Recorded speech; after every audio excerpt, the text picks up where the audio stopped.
Hello friends, केम छो? आशा राखું છું કે આપ सब સ્વસ્થ હશો, મસ્ત હશો. આજનો મારો ટોપિક છે પપ્પા.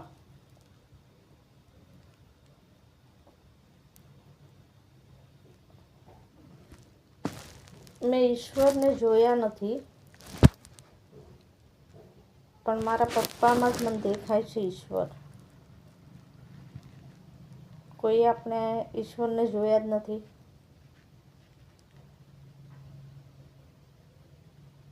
તો જેને મેં બચપનથી જોયા, જેણે મને તાલીમ આપી, જેણે મને મોટી કરી, તે જ મારા માટે ઈશ્વર.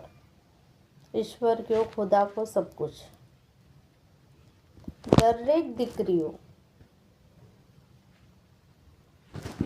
ને જો પૂછવામાં આવે કે તમે સૌથી વધારે પ્રેમ આ જગતમાં કોને કરો છો, તો દીકરીનો પહેલો જવાબ હશે પપ્પા. હોય છે ને? તમને પપ્પાને શા માટે એટલું પૂજીએ છે? પપ્પા તો મગજના ગરમ હોય, ક્યારેક ગુસ્સા આવે તો ચોપાડીએ દે. ચોપાડે ને? જો ભણતરમાં આપણી કચાશ રહી જાય તો પહેલાં પપ્પા જ આપણે બે શબ્દ બોલે, અને આપણે સંતાય કોની પાછળ?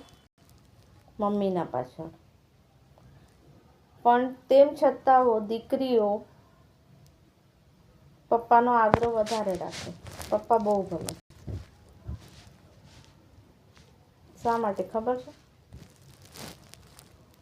કારણ કે આ દુનિયાની એક જ એવી વ્યક્તિ છે જે દીકરીઓને ગમે તેટલું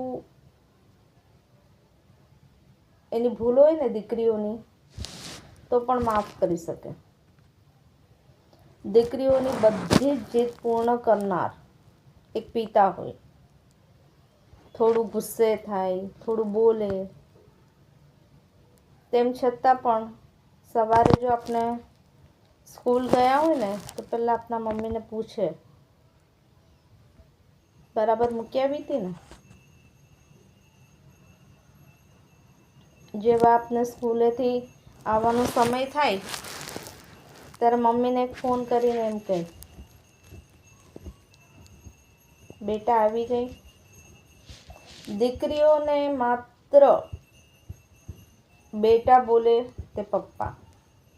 આમ તો દીકરીઓને બેટી બોલવામાં આવે ને, પણ દીકરીઓને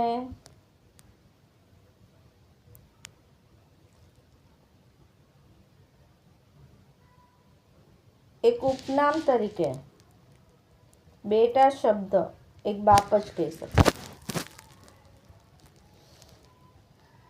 જ્યારે રમકડાની જીદ કરતા હોય અને એમના ખિસ્સામાં પૈસા ન હોય, તેમ છતાંય પોતાની આર્થિક સ્થિતિને ધ્યાનમાં એમને ખબર પણ હોય કે હું આ જીદ પૂર્ણ નહીં કરી શકું, તો પણ એક દીકરીને એમ કહે કે રમકડા લાવી દઈશું, તે પપ્પા.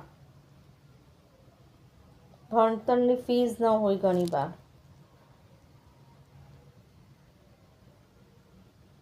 થયું હશે ને તમારી સાથે પણ. ભણતરની ફીસ ન હોય, લોકોના ઘરે કામ કરીને હાથ પગ જોડીને